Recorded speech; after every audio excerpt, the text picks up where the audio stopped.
Assalamu alaikum warahmatullah. Kamar da kuka sani, sunana Yusuf Kasim daga Hausa Coding Studio. Yau tutorial ɗin da zan yi bayani akan yadda mutum zai sayi coins ko kuma zai siyar da coins a Latoken, amma duk da dai cewa duk kusan exchanges ɗin da ake amfani da su duk kusan hanyar ɗaya ne na siye da siyarwar. So zan yi amfani da Latoken saboda yawan tambayoyin da nake samu akan ya ake siyan coins da Allah ya ake siyarwa. Zan nuna insha Allahu. Ga mai sanya koya zai iya kalla har zuwa ƙarshen wannan bidiyon tunda ba mai yawa ba ne. Sannan ga baƙi wanda suka zo wannan YouTube channel namu, su danna mana subscribing domin samun tutorial namu a duk lokacin da muka ɗora. Ga masu Latoken za su shiga cikin Latoken nasu, wanda ba su da shi kuma zan ajiye link a wajen description, in ya so sai mutum ya ɗauko shi. Zan ajiye link insha Allah a wajen description.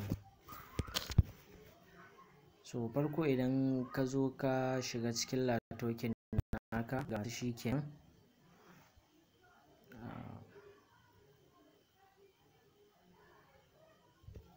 Yawwa, ga masu shi idan ka shigo cikin Latoken naka, in ka buɗe,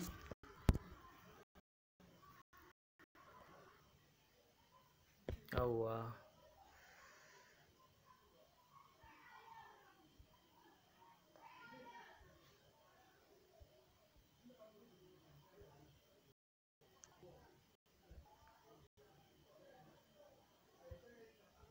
na haƙuri network ne sa.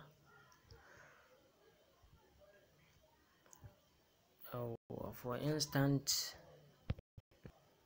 ka shigo cikin Latoken naka, wannan ita ce Latoken. So ga coins ɗin nan, za ka duba wannan kake son ka siya a nan gurin. Idan ba za ka iya danna nan gurin kawai ka yi searching ɗinsa. In ka danna wajen alamun searching ɗin nan, sai ka rubuta sunan coins ɗin da kake so za ka siya. Kamar misali idan muka sa doge, misali idan muka sa doge coin, gashi nan. So idan muna so za mu siye shi, sai mu clicking ɗinsa, ba wajen get ɗin can ba. Wajen get idan za ka yi wannan ne, idan za ka karɓa daga wata wallet ɗin zuwa nan. So idan muka danna muka taɓa doge ya buɗe mana, sai mu taɓa gawa shi nan daga ƙarshe wajen doge USDT ɗin nan. Muka buɗe zai buɗe mana chat ɗin inna za mu siya kenan. Bayan ya gama yin loading kamar haka, in ya buɗe mana chat, so idan siye muke so kawai za mu danna buy ɗin nan ne. Idan kuma sayarwa za mu danna sell. So misali yanzu idan muna so za mu siya ne, sai mu danna buy. Idan muka danna buy, in ya buɗe mana, gashi nan za mu ga farko abin da za mu gani, a nan gurin.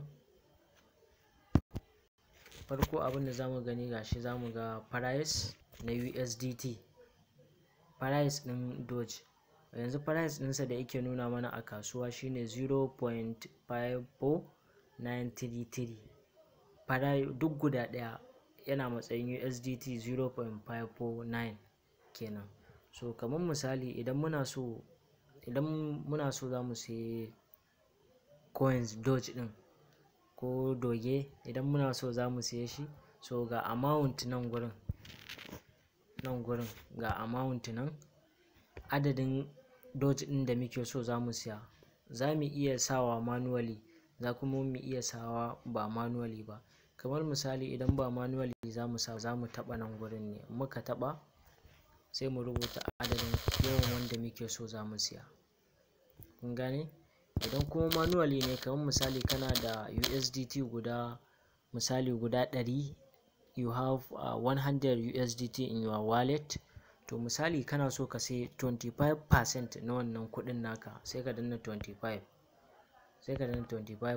Idan 50% na rabi kenan, sai ka danna wannan. Idan 70% kaso 3 a cikin 100 kenan, sai ka danna. Idan kuma 100% ne sai ka danna 100%.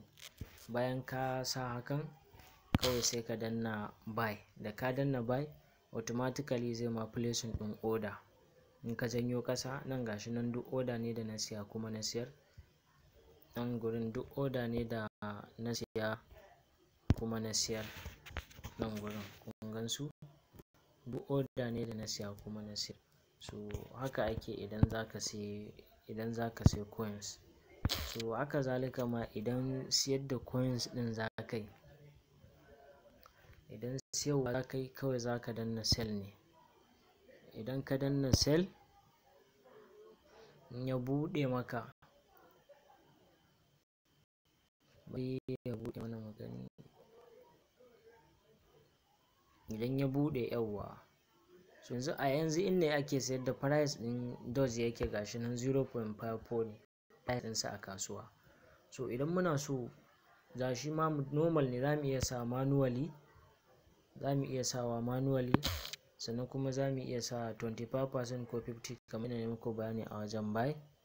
Da mun yi setting din wannan kawai sai mu danna sell. Da mun danna sell automatically zai mana placing din order kamar yadda ku gani a nan gurin gashi. Idan ya placing din orders, idan ya mana placing din order da zaran nan gurin gashi nan gurin ya zama field, gashi nan field, da zarar ya zama field to shikenan order mu an sayar mana da coins din mu. Idan muka koma can gida muka dawo wajen home, za mu ga kuɗin mu sun zo, za mu ga kuɗin mu.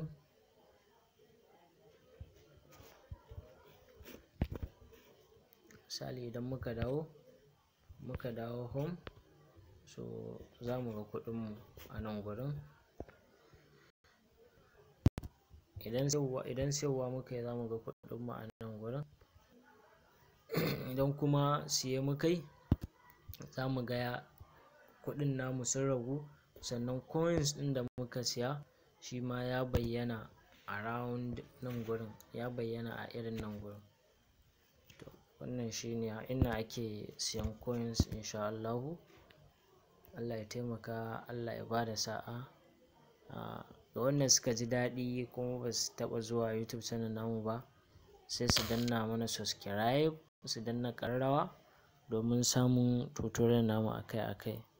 Allah ya taimaka, Allah ya bada sa'a. Thank you.